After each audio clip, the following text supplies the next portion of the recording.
Abby, I'm going to start with you, with your Spurs hat on. You were there on Sunday, weren't you? Just how disappointed were you with not just the result, but Tottenham's performance against Chelsea?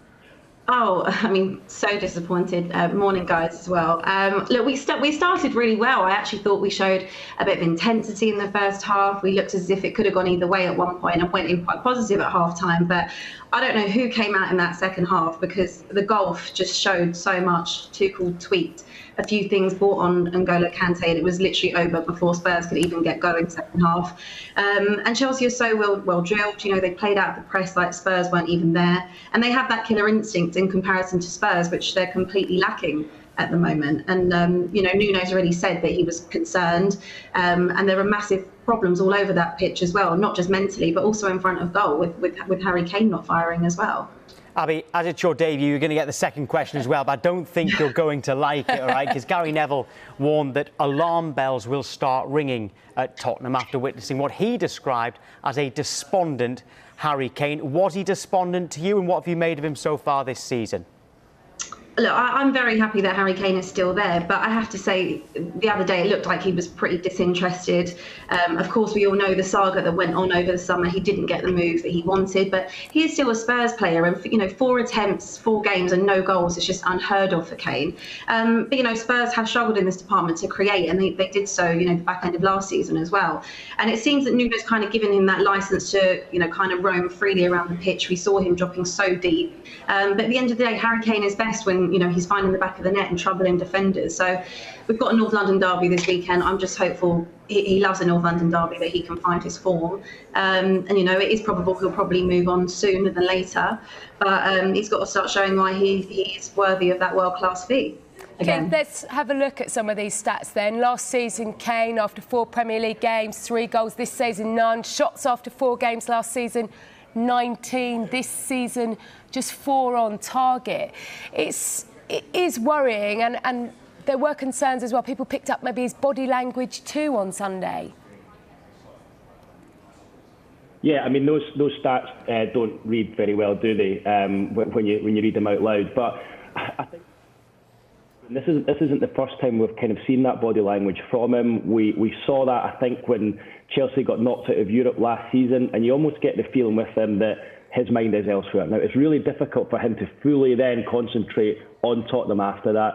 Yes, he has said that he's professional and he's going to get on with it. We do expect that. But I think when it comes to football at the top end, and we saw Chelsea, a new, fresh, energetic Chelsea team against Tottenham at the weekend, that is a team who are currently pushing in the right direction. And obviously all Harry Kane had to do was look at Romelu Lukaku in that Chelsea team and think, well, OK, yes, Chelsea went in for him, but that could have been me playing at one of those sides who look as though they're in contention for the title this season. Interesting hearing from Abby there saying that they're playing Arsenal at the weekend. Obviously, when I knew I was coming on this morning, I had a quick look at the fixtures, and the next fixture up, of course, was Arsenal, and you think, right, that would be a chance for him to get firing. But I don't think you can blame it fully on Harry Kane. Look throughout that squad, the games they have won have been by the odd goal, haven't they? So you've got to look at the likes of Son and Dele Alli, Lucas Moura, these guys.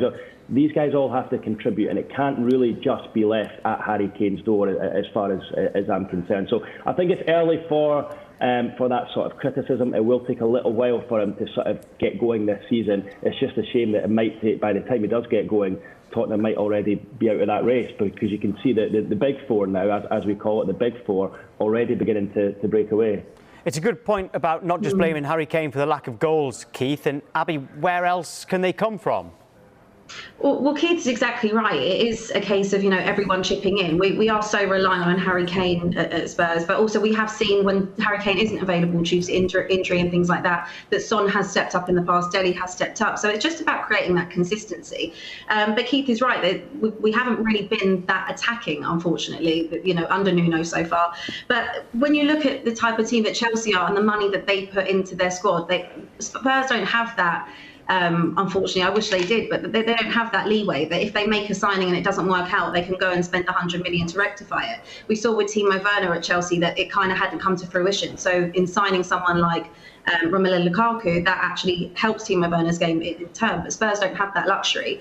So I think that it's just a case that they've signed obviously a few players this summer: Christian Romero, Brian Hill, Emerson Royale as well. So it does take a while for the team to gel. And plus, it doesn't just rely on Harry Kane, it's a team effort. So I think it's a shame because obviously how well we started the season, but I was personally under no illusion that we were going to stay top of the league. So we'll just have to see how we bounce back in the North London derby, really. Yeah, I mean, what are the positives? What you mentioned, Tottenham beat City opening weekend, won the next two. I mean, there are good things there.